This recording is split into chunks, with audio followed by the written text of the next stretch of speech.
Madeleine Beth McCann was an energetic, innocent and heartwarming young girl. One more, big smile. That's pretty. Her unfulfilled childhood and endless potential to grow into an inspiring, creative and world-impacting woman was cut short by an unexplainable, untraceable vanishing on May 3rd, 2007, leaving all who knew her in person, and eventually both the entire United Kingdom and surrounding countries, grasping for answers in a sea of evidence that drowned us all in doubt. As a hope to provide more substantial reasoning built upon observable evidence and situational analysis, this is an examination of the disappearance of Madeleine McCann and the mystery at Little Britain in the village of Praia da Luz, Portugal. This is Cold Case Detective.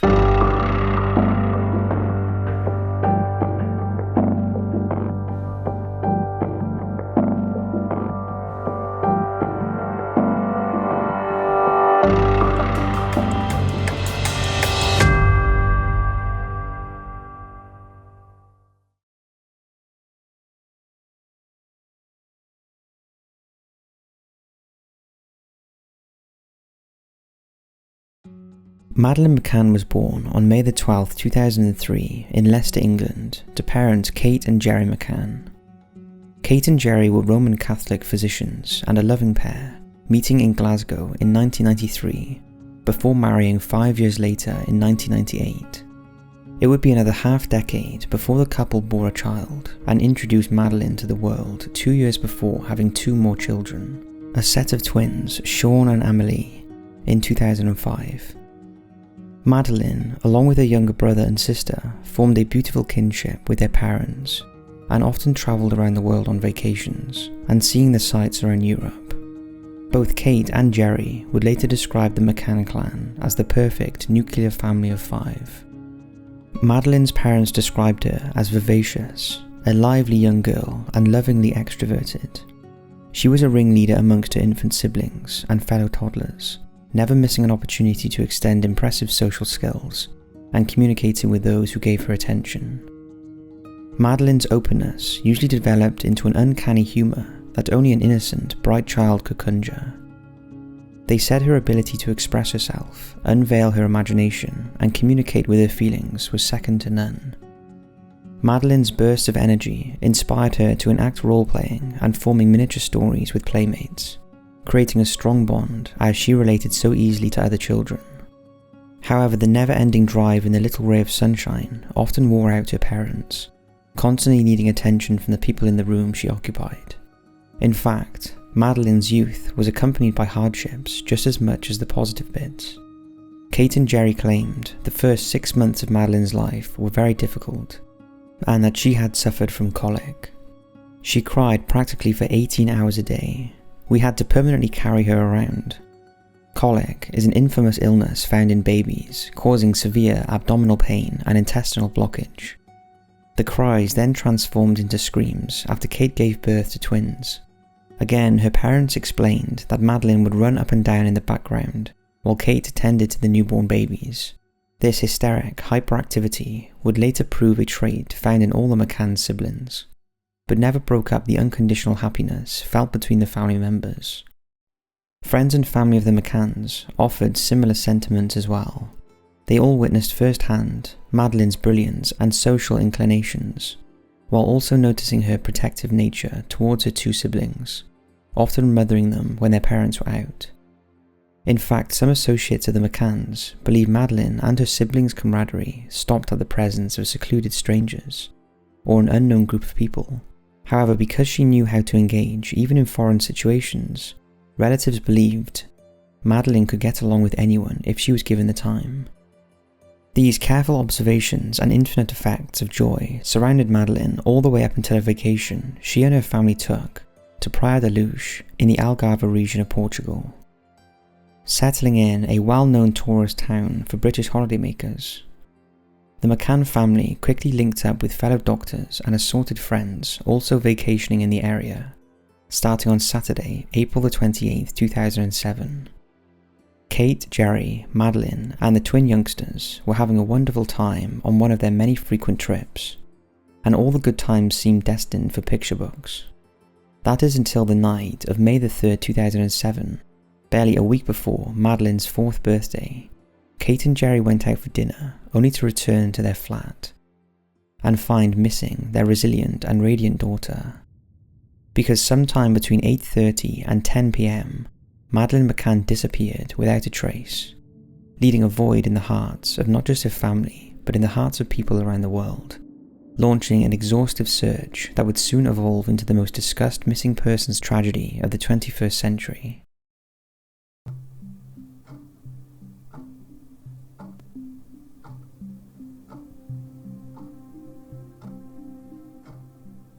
On April 28, 2007, the McCann family travels to Praia da Luz, Portugal for a 7-day spring break getaway. The 1,000-person village is nicknamed Little Britain for the vast amount of UK travellers staying in the area. The McCanns retreat to 5A Rua Drive, Agostinho da Silva, a flat owned by a retired teacher from Liverpool. Throughout the next week, the McCann family dines with 7 other friends and 5 fellow children. The adults, known as the Top5s 7, consisted of Fiona and David Payne, Diane Webster, Jane Tanner, Russell O'Brien, and Matthew and Rachel Oldfield. All of the men worked together over the years, and their respective families all got along wonderfully. On day 6 of the vacation, May the 3rd, 2007, Madeleine and her twin siblings hang out at the Ocean Club's Kids Club at the Praia da Luz resort, while her parents go for a walk at around 10 a.m. During breakfast, Madeleine asks her parents, "Why didn't you come when Sean and I cried last night?" An hour and a half later, at 12:30 p.m, Kate and Jerry picked their children up from the kids club and have lunch back at 5A before setting off for the swimming pool. At 2:29 p.m. that afternoon, Kate McCann snaps the last photograph taken of her daughter at the resort's poolside, with the sun shining and Madeleine smiling per usual. Between 3:30 and 5:30 p.m, Madeleine and her siblings return to the kids club and eat dinner together. At approximately 6 p.m, Kate brings her children back to 5A while Jerry attends a tennis lesson elsewhere at the resort. Around 6:30 p.m, Jerry sends Top5s 7 member David Payne back to the apartments to check on his wife and 3 children. When the tennis lesson ends at 7 p.m, Jerry returns to 5A and helps Kate put Madeleine, Sean and Amelie to bed. Their bedroom is fastened next to the front door at the flat and has a single window overlooking the car park and public street. The shutter is closed before the children fall asleep. Between 7:30 p.m. and 8:30 p.m, Kate and Jerry clean up from the day's activities and share a bottle of wine together before heading off to dinner. At around 8:35 p.m, the McCann couple is the first of the friend group to arrive at the resort's tapas restaurant, located just 160 feet away from the A5 apartment. They reserve a table overlooking their living quarters, where the top of 5A could be seen. The resort staff leave a message in writing that the reservation is specific because the families have children sleeping back at the complex. 20 minutes pass by and a few more members of the Top5s 7 arrive at the restaurant at 8:55 p.m. As the friends begin their orders, Matt Oldfield quickly returns to the apartment complex to check on his flat and alert the Payne family that everyone else is waiting on them. 10 minutes later at 9:05 p.m, Jerry heads back to 5A to check on his own children. He walks through the unlocked back patio doors to avoid using the locked front door and potentially awakening the sleeping youngsters, like they had been doing all week. Everything inside seems normal until he finds the children's bedroom door to be open about 45 degrees instead of just ajar.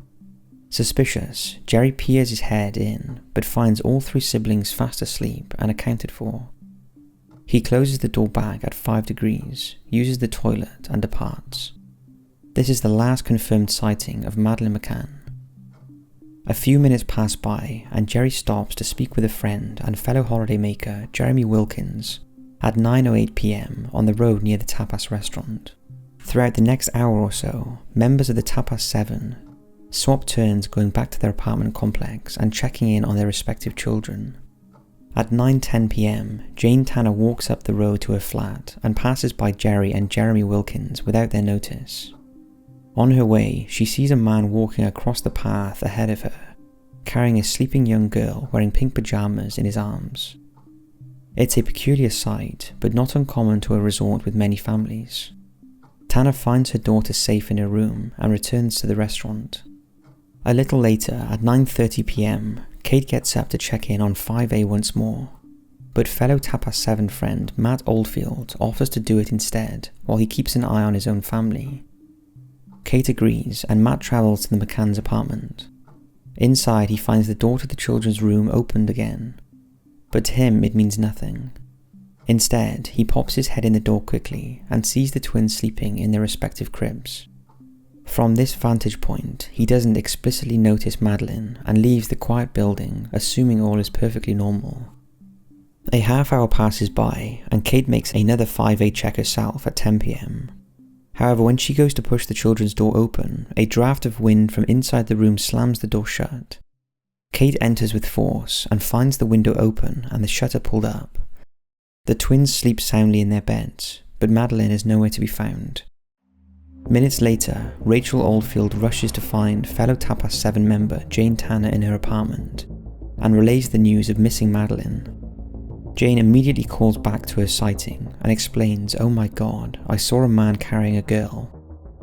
Matthew Oldfield then travels to the 24-hour reception desk at the bottom of the resort's hill to alert them of the disappearance. An alarm is raised and police are called at 10:15 p.m. 15 minutes pass before the local authorities arrive at flat 5A. Along with the police, around 60 staff members and assorted guests search the grounds for Madeleine. An exhaustive hunt that lasts until 4:30 the following morning. At 11:10 p.m, special investigators from the police judiciary venture to the scene and discover the sliding glass door that was found opened by Kate McCann has a lock. Both Kate and Jerry are unsure if they actually locked it at the beginning of the vacation, while resort employees unveil that the cleaning staff will often open the sliding windows to air out apartment interiors. The special investigators are unable to confirm if this was the case. By the early morning hours of 2 a.m, patrol dogs are called in to keep an eye on the search efforts. 6 hours later, at 8 a.m, 4 rescue dogs arrive to sniff the area around the resort and attempt to catch a trail of Madeleine at 5A and beyond. At 10 a.m, the local police finally set up roadblocks to monitor traffic both coming and leaving the resort and surrounding routes. Over the next 24 hours, up to 20 strangers outside of the main investigators and family members interact with the 5A apartment, later proving to taint much of the evidence and cause headaches for future forensic work. In the coming days, police began interviewing anyone and everyone associated with the resort, or simply living in the area. Kate and Jerry rented out another nearby home to stay close to the investigation. Throughout the next 11 to 12 years, a combination of Portuguese police, Scotland Yard, McCann Associates, private investigators, and public empathizers have yet to find one solid trace of Madeleine McCann. After faulty DNA findings and tabloid exploitation, the case has entered a sphere unlike any missing persons tragedy before. Madeleine's disappearance changed the world to the point that many UK citizens and people close to the case define society as either before Madeleine vanished and after Madeleine vanished, regardless of cultural impact or giving value to the importance of one case over another. One thing is certain: until she is found, we must continue evaluating all theories, evidence, and tips, until Madeleine comes home or her fate is justifiably understood. And there are some major case points we need to examine.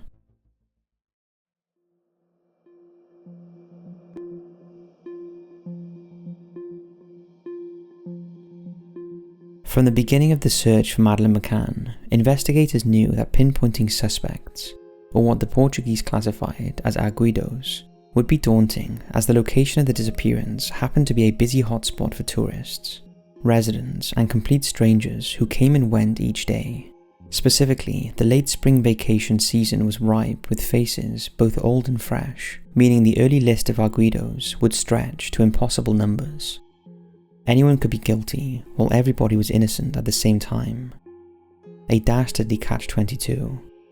Luckily for the police, Jane Tanner recalled her peculiar incident from the evening of May the 3rd sooner rather than later.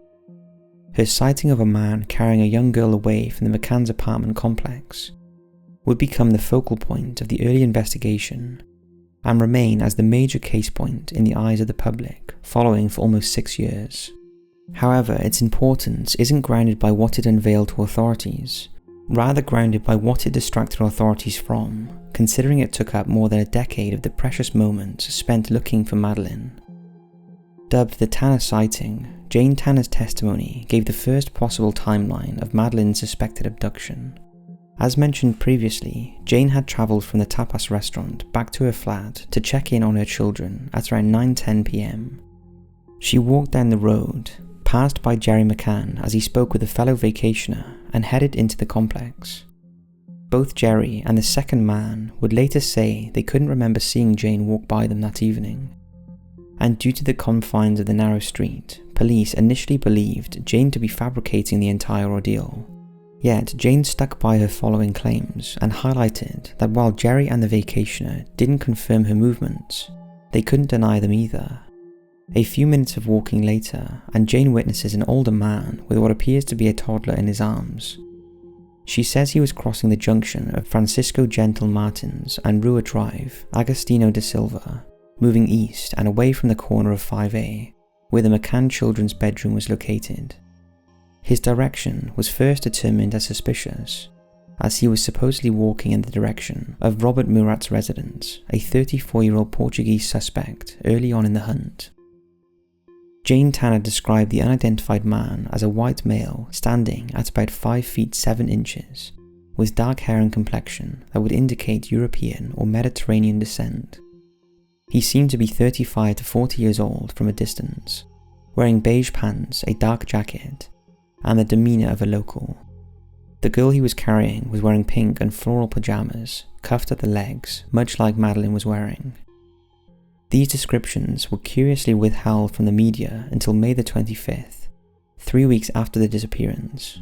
A few months later, in October 2007, money from a fund set up by the McCann family was used for a forensic artist to recreate a simulated sketching of the Tanner sighting.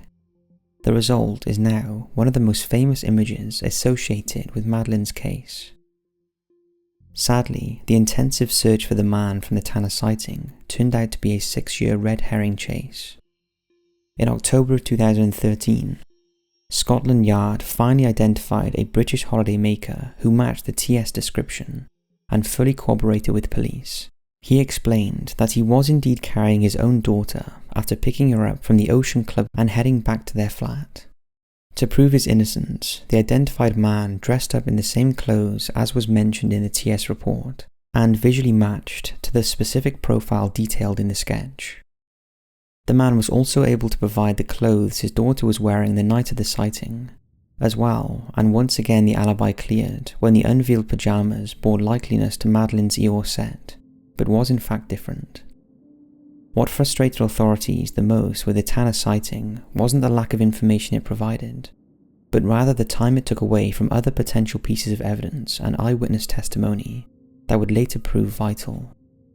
First off, the Tanner sighting led investigators to believe the main abduction took place between 9 and 9:15 p.m, which they based their impending reports on. However, after learning the Tanner sighting had little to no connection, they had to retrace their steps and recalibrate more than half a decade's worth of thinking. Thus, Scotland Yard turned their attention to another eerily similar sighting from the night of May the 3rd, 2007. This incident reported by Irish holidaymakers Martin and Mary Smith. The Smiths claim that they saw a man carrying another child at about 10 p.m. in a location which was about 460 metres away from the McCanns in 5A. The Smith sighting man was walking away from the Ocean Club and nearing the beach at Rua 25 de Abril. The Smiths described the new figure as a male standing at about 5 feet 8 inches with shorter brown hair and a slim build. He seemed to be in his mid-30s from the Smiths' vantage point and wore beige shorts, much like how Jane Tanner described the man in her sighting as not a tourist. The Smiths offered the same testament, going as far as to say the man seemed uncomfortable carrying the child. The girl he was carrying had blonde hair, pale skin, bare feet, and was wearing lighter coloured pyjamas, again like what Madeleine was wearing. E-fit images were initially created back in 2008 when the testimony was first recorded, but the entire sighting was muddied when Martin Smith thought Jerry McCann fit the profile of the Smith sighting man. Oakley International private investigators were quick to strike down the possibility, since Jerry had been confirmed at the tapas restaurant at 10 PM, but the rumoured confusion created sensitive press about the Smith sighting. It wasn't until October of 2013 that it reverted law enforcement's attention and reset the timeline to the abduction happening just before the Smith sighting. While the Tanner sighting ended in lost time, it's sadly a common thread found in many missing persons cases and criminal investigations overall, where a lead seems revolutionary, yet can take years only to find it was a dead end. Regardless of results, the sightings are also proof of just how vast the spider web of possibilities is with Madeleine's disappearance and the preceding searches, and how one simple memory or visual can spawn thousands of theories that send everyone involved spinning in circles.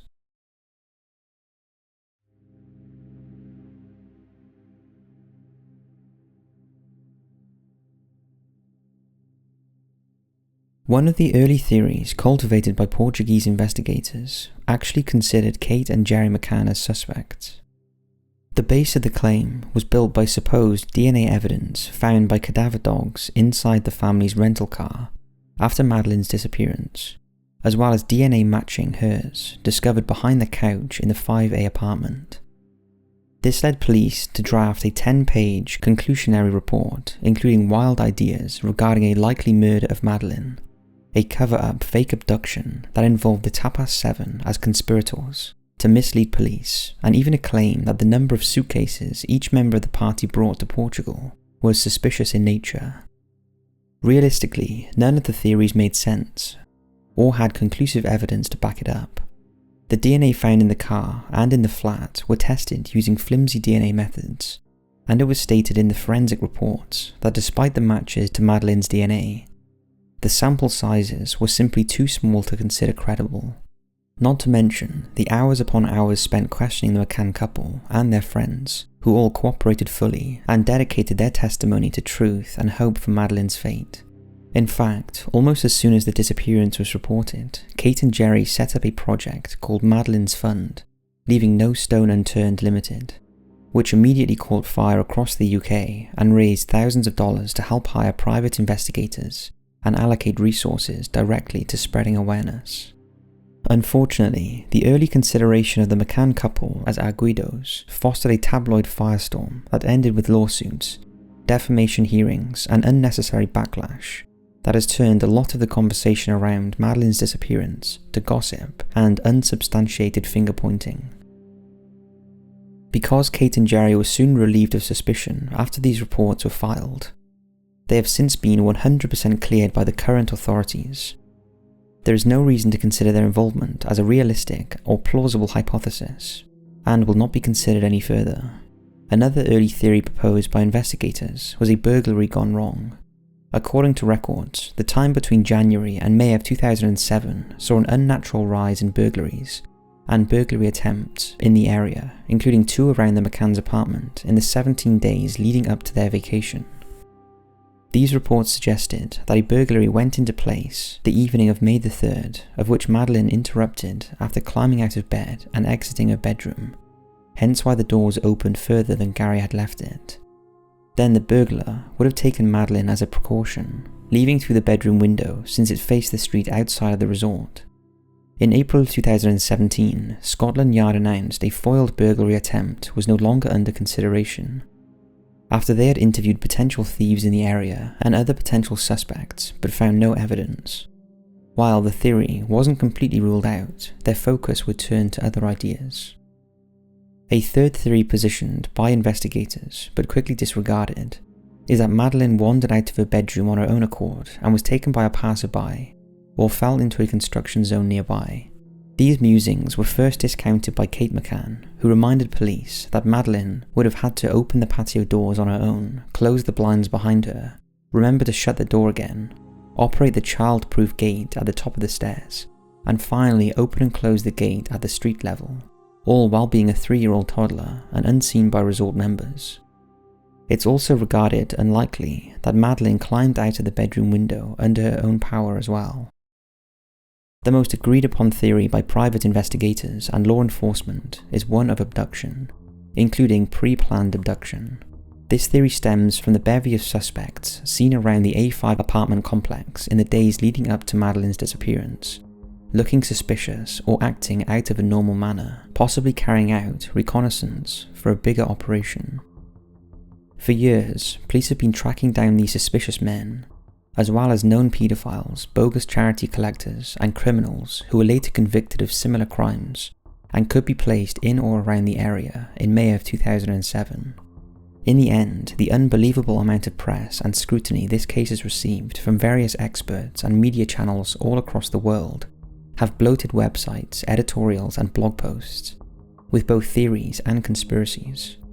Some crime scene experts who have taken a dive into Madeleine's disappearance have stated that they do not believe the scene backs up an abduction hypothesis, and believe Madeleine was murdered. Other followers call the police work in the case as nothing more than hunches, reminding us that the treatment of the 5A apartment was so improperly handled that no evidence or forensic examination could be carried out untainted. At least 20 different people went in and out of the room on May 3, 2007 before it was taped off. And molecular testing wasn't carried out for months, allowing new vacationers to rent the apartment from the resort before it was locked down by police again. This coincided with constant bickering back and forth between Portuguese police and investigators from the UK, where tensions ran rather high after numerous law enforcement entities made their way to Portugal and interrupted the search. To top it all off, the tabloid interference and major media bombardment against the McCanns skewered public perception and hindered authorities to go about their duties without incredible tension waiting around the corner. With the vast amount of possibilities, no theory can accurately be concluded as the answer. Authorities have released tens of thousands of documents and translated almost every single one of them.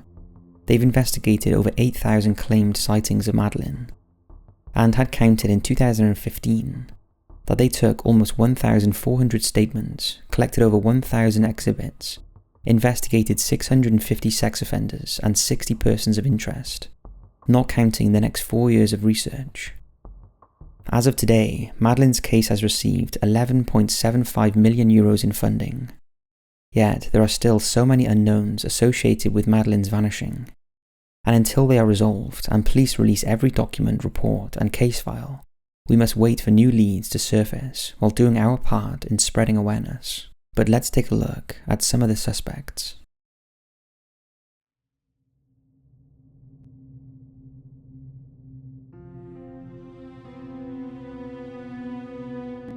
One way we want to help divulge information is by sharing a list of suspects still wanted in the hunt for clues leading to Madeleine. Due to the sensitivity attributed to the case and the unfortunate loss of time in the early years of the investigation, we won't be drawing our own hypothetical conclusion, instead highlighting critical police sketchings and e-fits of people either acting suspiciously around the time of Madeleine's disappearance, or who have raised red flags in a variety of situations around Europe. Firstly, we have an unidentified woman whose profile was released on August 9, 2009. The woman in question was seen near Port Olympic Marina in Barcelona, Spain, on May 7, 2007, just 72 hours after Madeleine disappeared. She appeared agitated, was nicely dressed, but kept pacing up and down the street by Al Rey de la Gamba restaurant and bar. 2 passing British men noticed the disturbed woman and decided to approach her, when one of the men, who wishes to remain anonymous, asked if everything was okay. The woman asked, "Are you here to deliver my new daughter?" No other details are known, but the British witnesses say that after their conversation, the woman had a colourful argument in Spanish with a local inside the neighbouring pub. Again, no other details have surfaced, except that the witness described the woman's accent to be of Australian qualities, and appeared as an Australian Victoria Beckham lookalike. Next, we have an unidentified man who was spotted 3 different times by a fellow holidaymaker, Gail Cooper, who was in Praia da Luz on vacation from England. The first time she saw the man, he was walking in his lonesome under a heavy rainstorm along an abandoned beach on April the 20th, 2007. Later the same day, the man with olive skin and shoulder-length hair knocked on Gail's door and pretended to be a charity collector, a popular con around the resort area during spring of 2007. 2 days later, on April the 22nd, Gail saw the man for a final time hanging around a children's event sponsored by the Mark Werner Resort. Gail was called back to Portugal in 2008 to work with the detectives on recreating the man's likeliness through 2 sketches. At first, the man was thought to be the same man whom Jane Tanner witnessed carrying a small child away from the apartments back on May the 3rd, but when he was cleared, the long-haired man was confirmed as a separate individual. In 2010, private investigators showed clips they had filmed of a man from inland Portugal doing labour outside of a white truck. Gail watched these clips, unreleased to the public, and found that despite the lack of a moustache and lighter hair colour, the recorded man was the same man from the Praia da Luz beaches in April of 2007. Similar stories, compared to the previous men, have been updated with police sketches as well. Again, other witnesses claim to have interacted with fake charity workers in the area around the time Madeleine vanished, and gave descriptions that were translated to pictures of these 2 men. 2 other fair-haired men were also described to have been hanging near the McCann's flat around May the 3rd, and were thought to be of Scandinavian, German or Dutch heritage.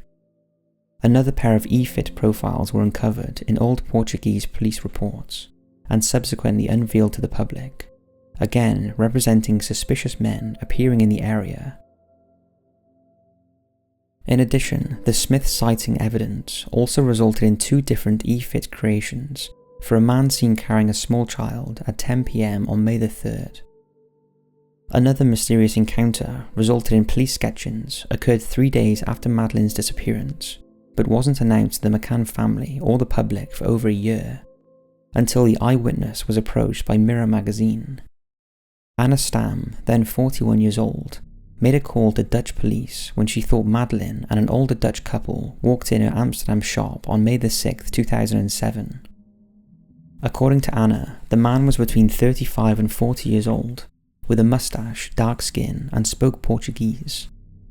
The woman he was with was a little older, maybe in her 40s, with brown hair and spoke French. Accompanied with them was a little girl. The following are direct quotes from Anna in Mirror magazine, who said, "I'll never forget the girl. She had her hair in a ponytail, huge green-brown eyes, a pale face which showed no emotion. I didn't like the man. He didn't look like a nice person. I work in a party shop, so most people smile when they come in to buy things, but he didn't smile back at me when I smiled at him. He had no sparkle in his eyes, he was short with me and seemed angry. I got the feeling he didn't want me to interfere with him and the others." The woman was also peculiar, acting stressed and uncomfortable, Anna said. "She tried to smile at me, but it was out of obligation, not from the heart. The whole way they reacted made a big impression on me. The man spoke in Portuguese, I know because I have Brazilian friends. The woman spoke in French, while the little girl spoke English. It didn't seem like a real family. When the girl spoke, she allegedly mentioned my name is Maddie, followed by she is not my mummy, they took me from my holiday." Anna later recalls thinking, the woman told me she was in a station wagon, a larger car. Maybe they were going on a long journey, because this woman spoke French. I immediately thought that they would go to Belgium or France. This would later connect the dots with early police theories that feared Madeleine had been taken by a Belgian paedophile gang, followed by 3 separate sightings of Madeleine lookalikes in Belgium after May the 6th, because Anna wasn't 100% certain that they were any criminal acts associated with the encounter. She didn't report it to the police right away until a month later, when she saw the Madeleine McCann case discussed on television. The Dutch police created e-fits and sent it along to Portuguese police on June 18, 2007, but the info never made it to the McCann family. So when Anne heard that over a year later, in the summer of 2008, the McCann family had no knowledge of her testimony, she took it upon herself to connect with the current British law enforcement covering the case and cycle back through her memories. The Thus the sketches of the French woman and Portuguese mustached man were created, leaving Anna fearful her testimony came too late and the potential lead lost in translation. Probably the most disturbing police sketch is that of pockmarked man. The man in question was seen multiple times hanging around the McCann apartment by 3 separate witnesses, all in the time frame of the McCann's vacation.